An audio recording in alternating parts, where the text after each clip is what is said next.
the afternoon session, Gold Standard University with Professor Antal Fekete is about to begin.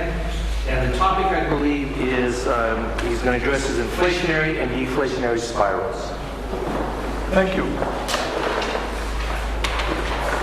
I don't think I have the words wrong, but I certainly have the picture wrong. Remember, I finished the previous lecture by pointing out that the government is interfering with the arbitrage, in particular the horizontal arbitrage between gold and bonds. In particular, the government doesn't mind if you buy bonds with gold. But it certainly does mind when you try to cash in your bond you want to have gold. And this interferes with the process whereby interest rates have formed. Because remember, we discussed that as the marginal bondholder sells the bond, the price of bond goes down, C stock will send interest rates higher, and this is a self-correcting mechanism whereby the interest rates finds its proper level, in particular the time preference level of the people. So these were the words I think I used, but the mistake I made was that I circled this and I said this was the government interference, whereas the government interference or the bank's interference is at this level. And this is the distortion which the monetary policy imparts to the free market, whereby interest rate is supposed to be formed.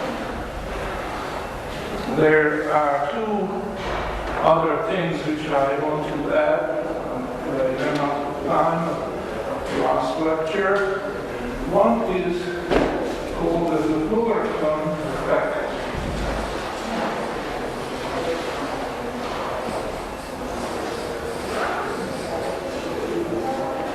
Which is simply another word for this arbitrage. Loránt was a British monetary theorist who published an important book in 1844 with the title The Regulation of Currencies. And in this book he described the gold hoarding of the marginal bondholder. And he's dissatisfied, he is registering his protest by selling the bond and getting gold. And this is very effective. This is what gives teeth to time preference. Without gold hoarding, time preference would be a paper tiger, toothless tiger. But as it is, if the gold standard is allowed to work as it should, there is no government interference, then the Loránt effect, which is just another word for the action of the marginal bondholder in hoarding gold, the Loránt effect will make sure that the rate of interest will find its proper level at the time preference rate.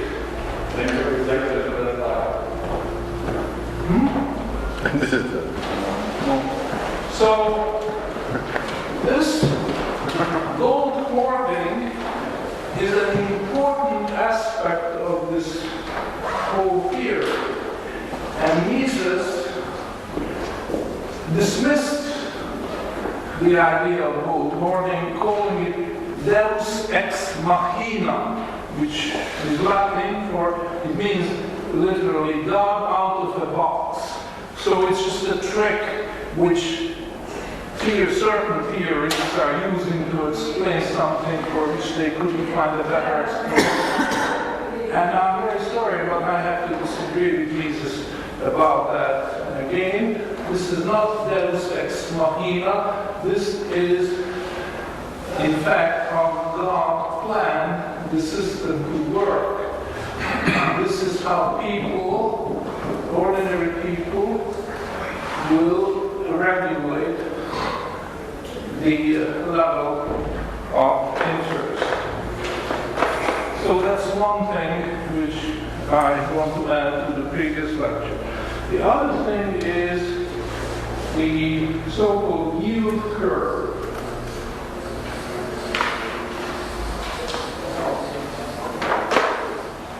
The yield curve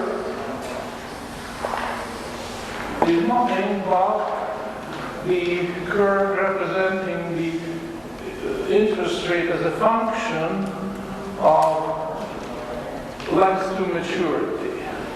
So on the horizontal axis, this is time in years. So let's assume 1, 2, 3 years long, usually up to 30, but there is no reason you can continue further. The maturity of the bond, and on the vertical axis is the percentage of the rate of interest corresponding to that particular maturity. So it stands to reason, doesn't it, that the longer the maturity, the higher the yield. And this is called the normal yield curve. It's a rising curve, and asymptotically, the mathematical technical word, it's approaching a certain level, and this is the yield on the so-called constants or perpetuals. This is in Britain, they used to have consols. These are perpetual bonds. The government sells a contract whereby in perpetual the government is paying at certain rate interest to the holder of the console. The console can be bought and sold. There's a market for the console. So perpetual bonds or consoles have a rate, and that is to which the yield curve is still asymptotically approaching. So this is the normal yield curve. However, given the fact that the government and the banks interfere with the market, the yield curve can be distorted, and then it becomes inverted. And this means that the first for short maturities, it shoots up even above the console rate, and then it falls back, so it becomes a falling curve. This is known as inverted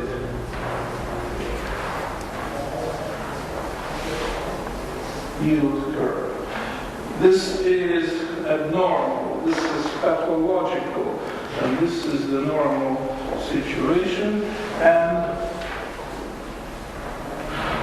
I add something here which might just ring the bell to some of you who followed my writings about the basis.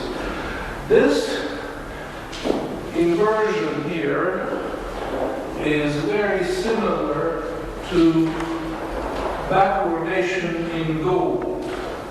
The normal situation for gold to be contango, which means that the distant future or even the immediate future is higher future price is higher than the cash price.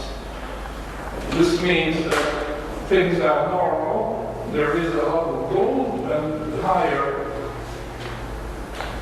future price can coax gold out of hiding if there is any tendency for gold to go into hiding. That's the normal situation, because gold is a monetary metal.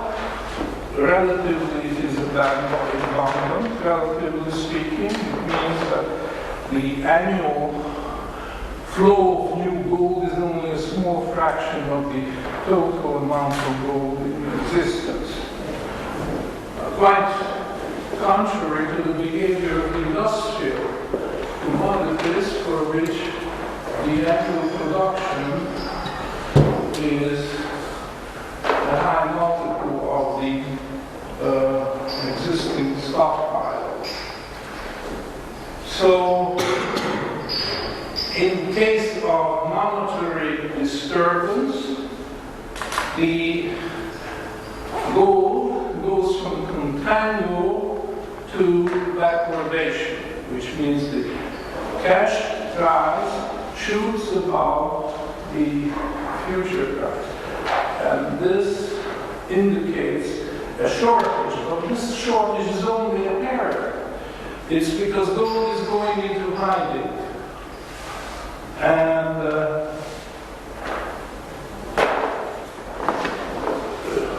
this can be refined by introducing the concept of gold basis, and this is an important analytical tool which I'm advocating. It's an important analytical tool to predict, among other things, hyperinflation or deflation, whichever the case may be.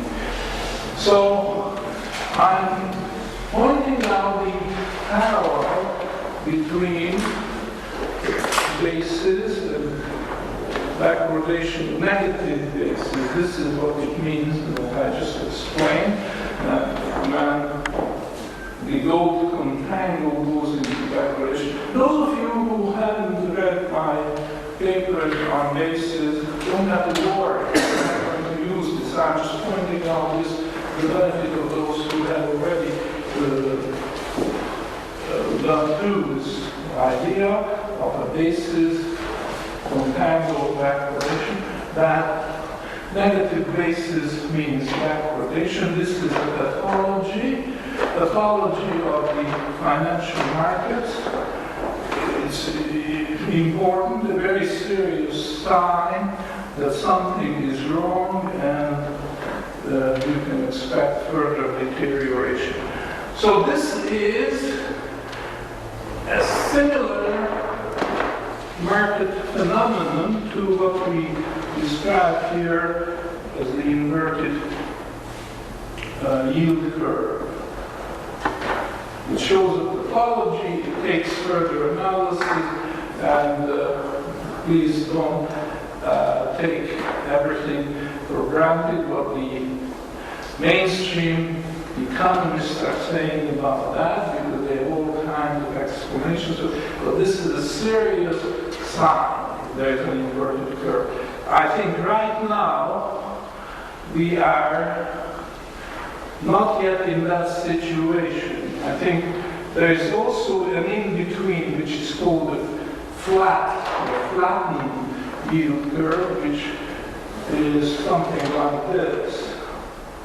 I think that's where we are. The suggestion is that it won't take a lot more abuse for the flat yield curve to go into an inverted curve. And this gives rise to all kinds of perverse incentives. And it could be accumulative, or cumulative is the word. In other words, once you have this situation, the self-correcting mechanism is breaking down, and the thing could get aggravated because of the loss of the self-correcting mechanism. So that's the concept of a yield curve. I think I also wanted to add a third thing. This is still talking about the productivity of speculation, the previous topic, which was the subject of the previous lecture. And this is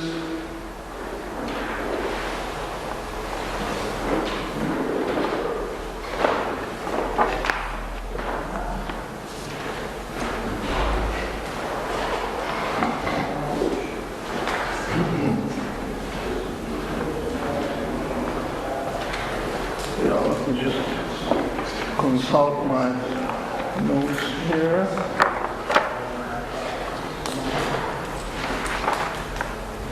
Yeah, borrowing short and lending long. I have a boogeyman here, which is the idea of borrowing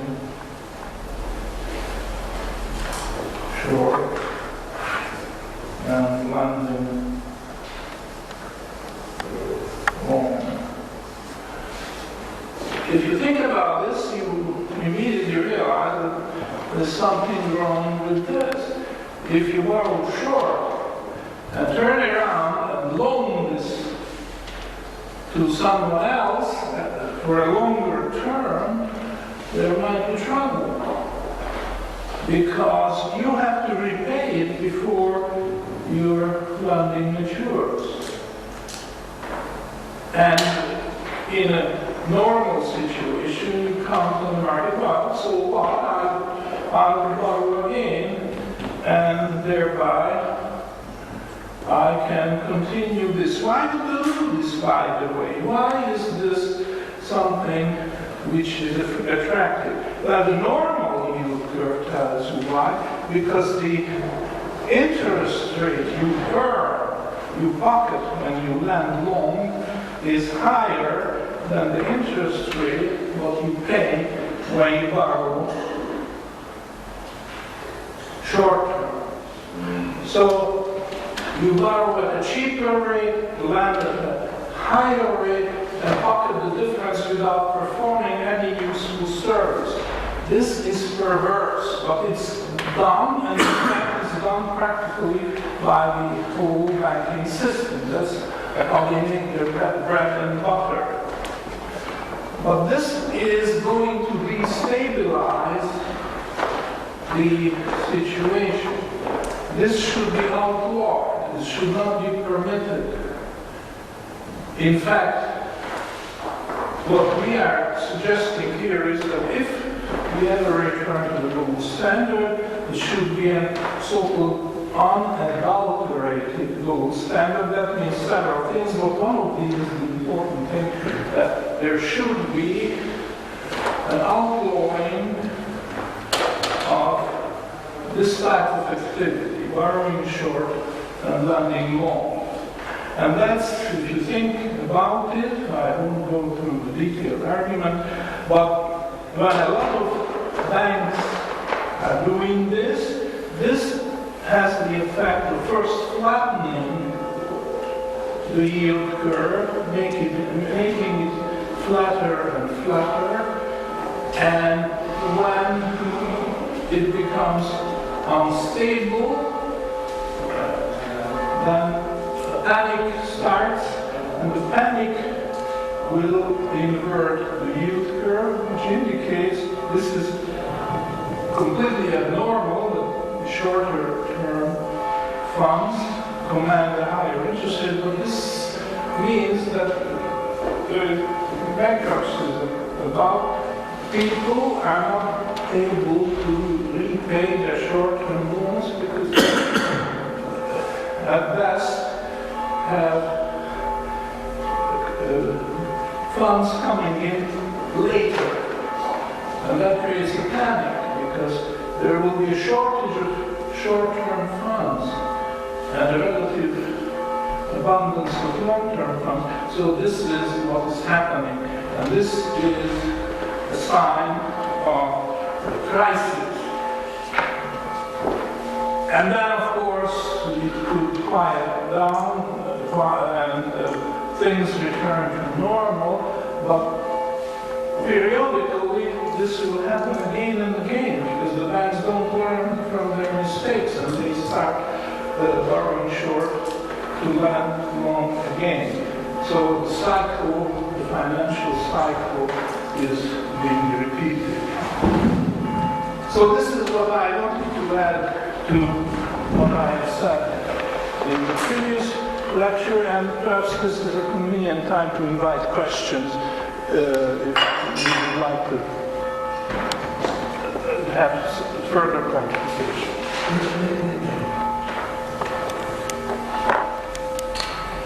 Any questions?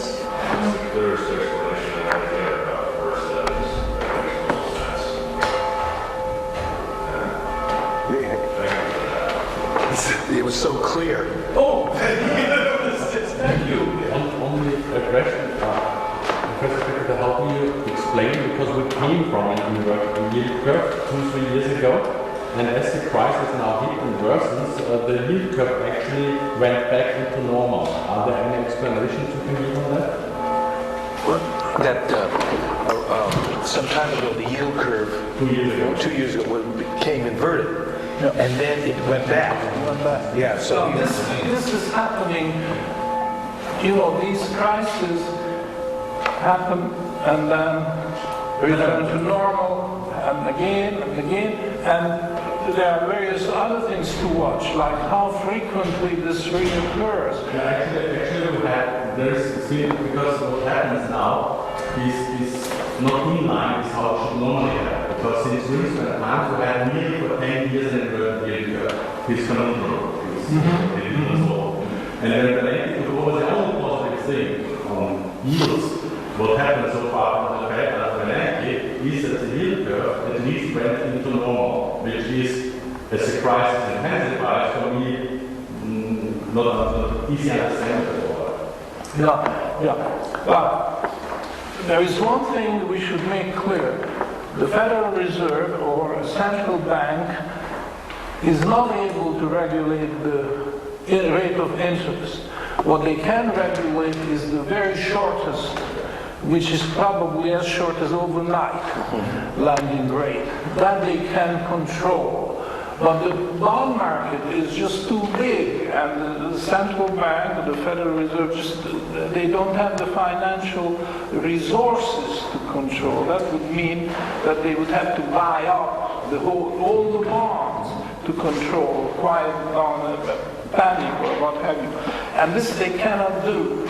But if you read the financial reports or the comments of financial journalists, they always talk about the Fed controlling the rate of interest, which is a damn lie. They can.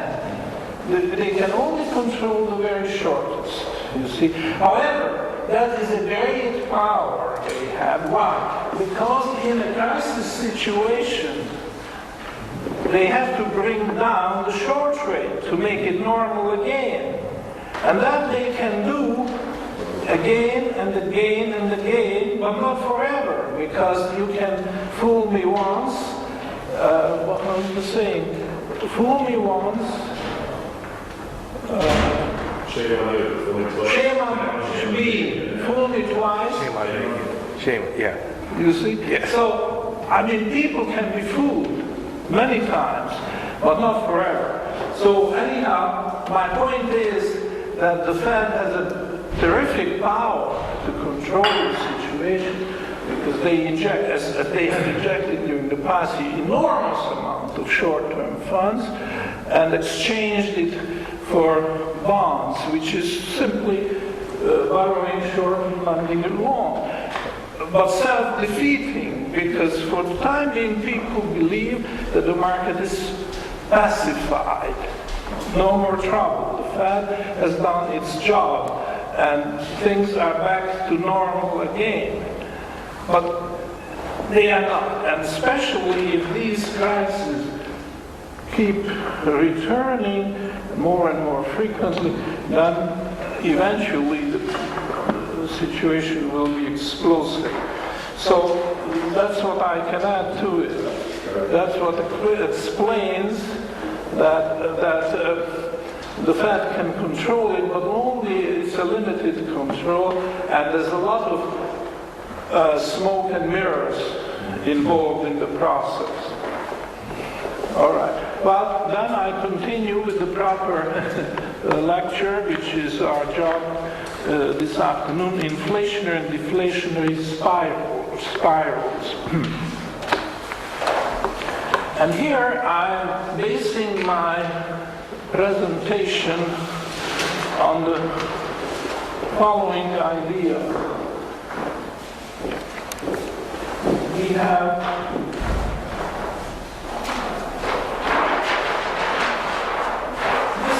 schematic. It's an oversimplification, but the gist of truth is present, and I would like you to see it. There are two markets, commodity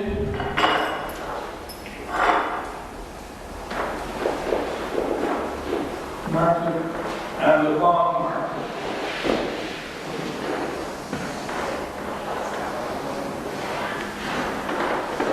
Now, as you know, there are many other important markets, the stock market, real estate market, and others. But for my purposes, these are the two very important markets. And we did talk about the propensity to hoard. That's one thing we talked about. Another thing we talked about is the government interference with the free flow of gold between the bullion market and the gold market, which means that the arbitrage operations of the marginal bondholders is hampered by government interference. And sometimes this is drastic, such as under Franklin Roosevelt, who confiscated gold. And in other countries they didn't confiscate it, but then they tried to interfere in every way possible with the free flow of gold. And the upshot was that gold could not really fulfill its monetary function. So we might even say that gold has been removed by government interference as the most marketable commodity was removed from the sea. And then silver did it to some extent, suppose that is also removed, and so on. Now, I already pointed out this morning that this, of course, did not solve the problem, because if they remove a dozen highly marketable commodities, there will be a next one which is left, and it will be promoted as the most marketable commodity. So, in other words, the government can have limited success, and the banks, with this action of removing gold and monetary metals from the scene, because they cannot defeat the propensity to hoard. So if the interest, all right, let me just say this as a kind of overview.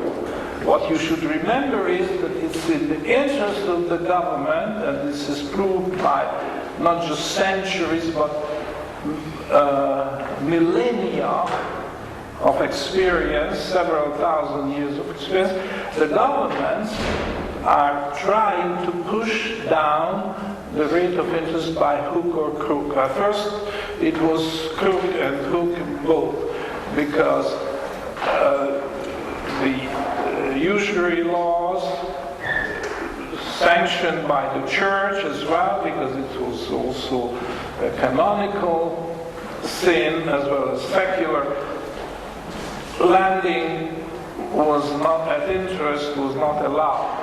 And then later it was allowed, but still the tendency of the government and banks was to push down the rate of interest. And people's reaction was falling back on gold hoarding as long as the gold standard was operational and the government allowed gold to play a monetary role. But then the government, that was not enough, and the government had to go further, had to grab gold of the people, make it a crime to own gold or trade gold or do all kinds of things.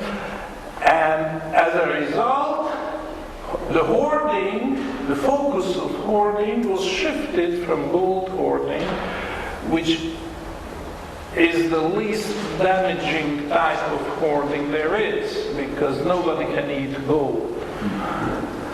But other commodities are really essential in the sense that you have to eat, you have to get clothes, you have to get shelters to survive, and so on.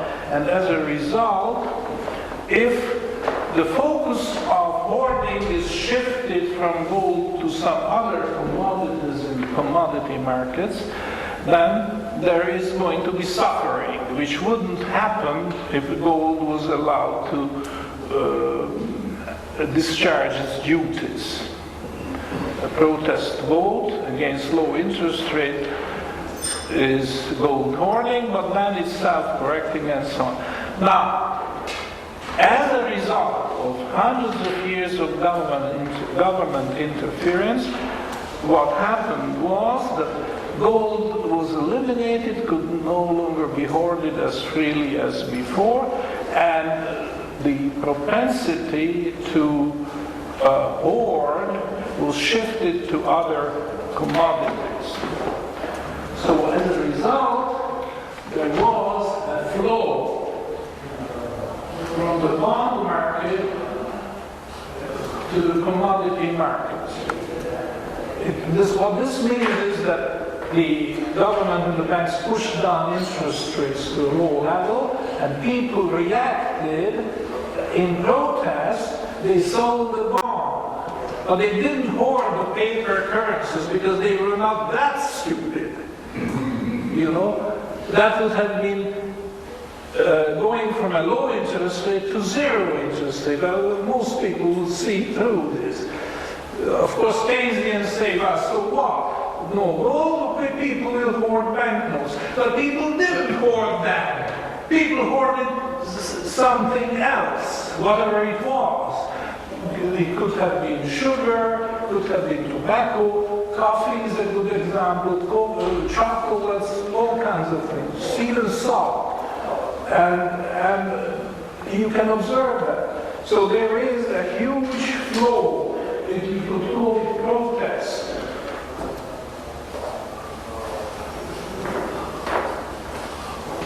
The flow of money from the bond market to the commodity market could be interpreted as a protest vote by the people who are protesting against artificially low interest rates. And this is very damaging because while gold has constant marginal utility, all those commodities here have a declining marginal utility, which means the more you have, the less value it represents per unit. And this is very dangerous because when people hoard commodities other than gold and silver, then they destabilize the commodity market. For a long time, the price of commodities will rise, but they will not rise forever because of the declining marginal utility. There will be a point when the stocks of hoarded commodities will be so big that the smartest speculators will realize that this cannot go on. Because you see, when you are selling bonds, you push down the bond price, but this means push up interest rates. So you have to finance your holdings of commodities at ever higher interest rates. And this becomes exposed. And the smart speculator will see that the end is coming. There's a panic coming. And then they start, I would call this panic. It starts with a few speculators, the smartest of the smart, will spot this trend, and they realize this cannot be perpetuated, and they cut and run. And more people will follow them. So what happens is, first,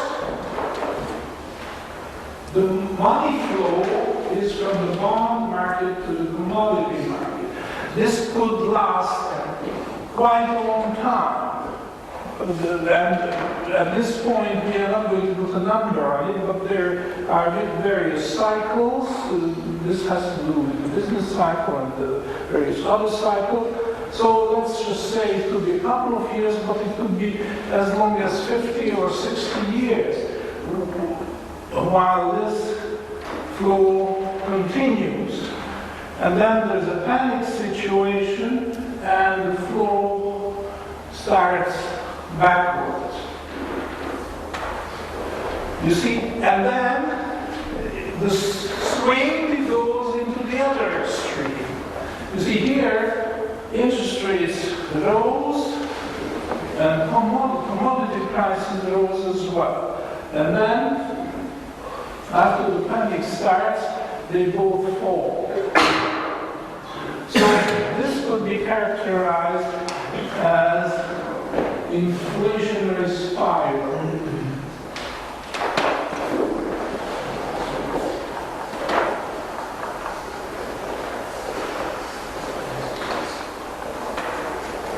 And the other one is deflationary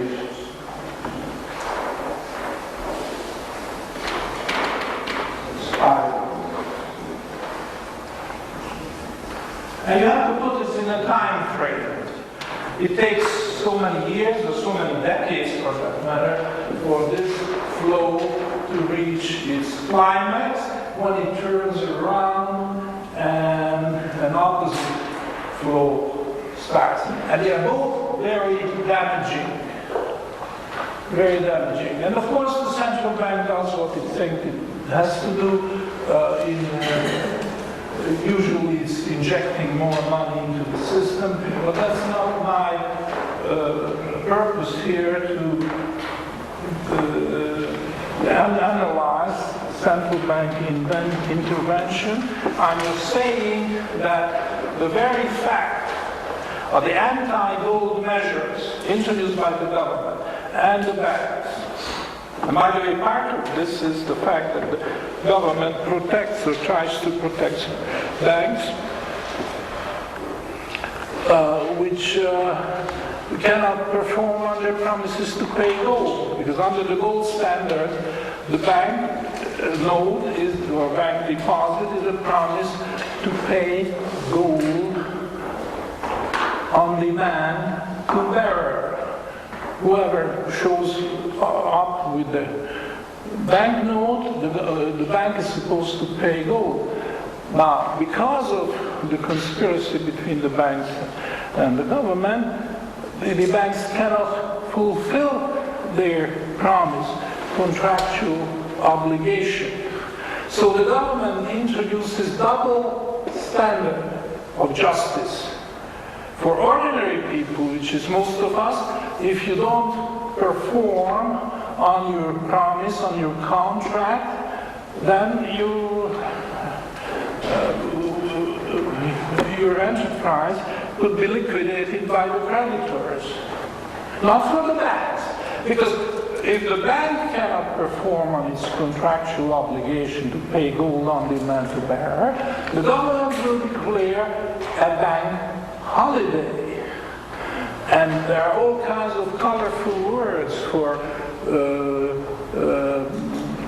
they say it's, the country goes off gold. Neutral term, no mention of violation of a contract, so that the banks can get off scot-free.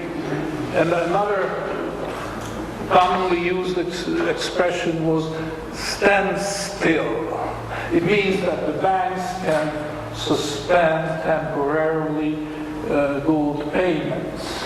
You see? But this is a double standard of justice, and in civilization this never pays, because once you introduce double standard, that is going to be demoralizing to the extent that ultimately you lose the balance in society. It's just too much power to grant to the bank. That you can do what you want, and if you have trouble, they go off gold. As simple as that. But it's not as simple as that, because the punishment here is an action of the government limiting gold movements first, and then removing gold altogether will generate a massive flow of funds between the bond market on the one hand and the commodity market. First is the inflationary. It's reinforced, of course, by central bank intervention. It's just oil on the fire, but it's the same thing. More money going to bonds will reinforce that flow. It will not diminish it. And the swing goes to the extreme in one direction, then panic starts because the smartest speculators smell the rat. They start selling commodities and putting the money back into bonds, and this could be a huge profit-making enterprise. Just think of 1980 when interest rates in the United States went higher than 16%, you see, and that was a panic. The speculators started selling commodities. They realized that there's too much, including oil. Remember how the oil price fell? It was as high as $46 in 1979, 1980, and then it fell. I don't remember what the bottom was, but it was below $10 a barrel. Now that's a huge loss. So even oil was vulnerable because the panic flow in the other direction, deflationary spiral, affected even oil and fooled people, investors, consumers, everybody. It was fooled by the fact that oil was falling. And then, we are suffering for it now, because we are back again on the other leg of the imbalance. So, what I would like you to see is that this is all a consequence of government interference. The best situation, the most stable situation, is the God-ordained monetary system. The gold standard, which fixes foreign exchange rates, well, fixing is not the word, but stabilizing them, stabilizing interest rates, and creating a stable situation which gives you all the possibility of growth and welfare and general happiness. And then the government interferes and gives special privileges to banks, including double standard of justice, and as a result they try to neutralize gold, but this does not kill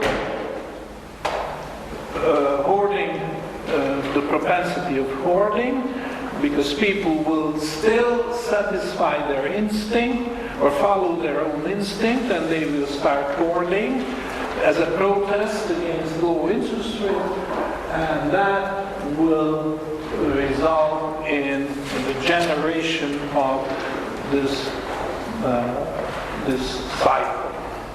So in a nutshell, I would like you to remember this. This is how the system is made unstable, destabilized. So we can give names to it. This is often called, this protest tool, this is often called inventory inflation. People, you see, this hoarding is so general that you cannot pinpoint that it's the housewives. They are hoarding coffee or sugar or what have you. Or more recently in Washington, there's a witch hunt. The speculators are hoarding food and people suffer as a consequence. This is so general that a lot of people doing it even unwittingly. They don't realize what they are doing. But just think of any ordinary enterprise. They are producing something, whatever it is. There's an input level and there's an output level. And they can practice hoarding and dishoarding at both levels. Every enterprise. And they probably do. I would venture to say that they do. They may not admit it because they may not realize what they are. But using leads and lags, they could speed up at the input level the entering commodities, which represents part of this protest vote. So in other words, they are ordering more ingredients of the products than is necessary. And at the output level, again using leads and lags, they might just do a similar hoarding, and the combined effect is an inflationary phenomenon. Looks like inflation because more and more commodities are demanding than is necessary for the smooth functioning of the system, and people will have to pay the price. Society at large will have to pay the price. And then in the deflationary phase, it's just the other. They realize, these ordinary producers realize that their stockpile at the input level is too high, and they are probably going to face losses on account of that, so they try to get rid of it. But it takes a long time to wind down an overblown, a bloated inventory of commodities, and that all adds to the deflation. And that's also true at the output level. I mean, we are just sketching the whole thing, but you can analyze this, you will see that this is a jigsaw puzzle and the pieces fall in place. It's very logical. Yeah. Professor, there's a lot of discussion now, for example, about speculation and hot money flowing into commodities. And do you think that's the result of gold being taken out of a release valve for this, or the massive amount of paper money just having somewhere to go? Well, you have to put it in a very wide context. Yeah. You can't explain what's happening today by taking, say, 10 years, and within 10 years you want to explain. No, you have to take a much longer period of time. So I would say right now it's not clear, but I would like to suggest that there was a clear turning point in 1980, 1981, when the commodity hoarding reached the climax and the swing turned back, the pendulum turned back. And now the question is how far the pendulum will go. And there are arguments to say, well, it cannot go very much longer in that same direction. But I'm not so sure. Because a lot of people attack me, well, not attack, but criticize my views and say, you are talking about deflation, but deflation means falling prices. So where are the falling prices? We see prices higher and higher. My answer is, well, haven't prices fallen, including the price of oil, from $46 to say $10? Now oil turned around, there's no question. I don't argue that oil hasn't yet turned around. But who says that all commodities have to turn around at the same time? Or the most sensitive ones will turn around first. Oil did, some foodstuffs did, and so on. And then you haven't even mentioned real estate or housing market, which definitely turned around and now they are falling. So, there are leads and lags. Keep it in mind. This is not black and white. This is a picture which you have to interpret properly.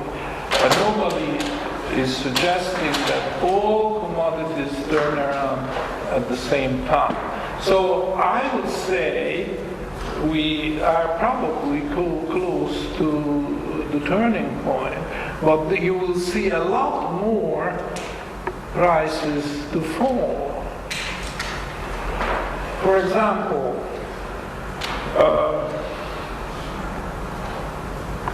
the food picture is pretty clear that it will probably just food prices will continue to go up. But as industrial productive firms go bankrupt, this will create unemployment. And unemployment, this is standard Keynes, creates lower demand, which will bankrupt other firms, more unemployment. And then the spiral starts. So, take the car market, the SUVs, SUVs. They can sell them. However, at the same time, all the energy-efficient cars which they produce in America, there's a greater demand than they can satisfy them. You see? So it's a confusing picture, but you've got to interpret it the way it is. I would say, yes, car prices are going to fall, by and large, because even those who buy the energy-efficient cars very soon will find that they can't even afford filling the tanks of these. It's just oil could be far too expensive for that. So really, the picture is going to be confused, and a lot of people will get confused by the general picture. But it does not mean that we don't have that inflationary and deflationary cycle. So I can't answer that. Are we still in the deflationary phase, or have we entered the deflationary? And probably the answer is that the dollar may collapse before one could definitely say that, yeah, we have made the turning point. Because the picture will be confused. And I can see that hyperinflation and hyperdeflation get mixed up, confused to the extent that it's no longer important to categorize this is deflation, this is inflation, because it is a general crisis of the monetary system. And if you want to understand that, you don't think in terms of inflation, whether it's rising prices or too fast creation of money, or in a deflation you might say it is destruction of wealth. All this play a part, but to suggest that it is possible to sort them out, black and white, everything is either black or white, is wrong, because there are transitional colors involved, and you may not be able to categorize them in such an oversimplified way. So we have these two. There's no question that it's the money flow. Is money flowing from the bond market to the commodity market, or in the other way? And at these extremes, the swing turns back. I think this is helpful. This model is helpful. And we come back to this at a later stage. My time is up. But I think it's the last lecture, and I'm going to talk about Kondratyev, who was a Russian economist under Stalin, who identified the super cycle, the granddad. Actually, it's no longer the granddad, because they discovered an even longer cycle still. But at that time, it was quite revolutionary. He identified the super cycle, what today we call the Kondratyev cycle, as a 50-60 year, from peak to peak, 60 years, between 50 and 60 years, and it fits the model very well. I'm going to talk about this more at the last lecture. So, all right, if you have questions, we can have a few minutes of discussion. Just one comment on the inflation, that commodity prices did rise, but you have to take into account the deflationary measures of the currencies one to another.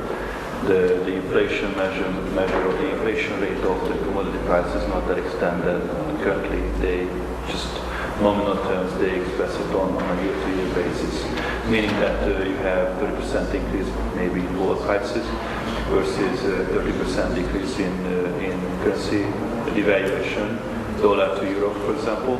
Then the inflation measurement is not as high as you would express it in nominal terms just by giving it in dollar terms, for example, single currency. Is this a question or a comment? It's just one comment on your Okay, your point is well taken. Yeah, and that's one issue. Second, I would like to point out that on the inflationary spiral and the deflationary spiral is that the government does influence it on a day-to-day basis. When it tells the government to sell its reserves, oil reserves, for example, they sell 500 tons a year or something. Plus they have now the World Bank reserves, if the Congress approves it, which also messes up the picture, messes up the price levels and inflationary measurements of the particular cycle. Thank you very much. Very valuable comments. Yeah.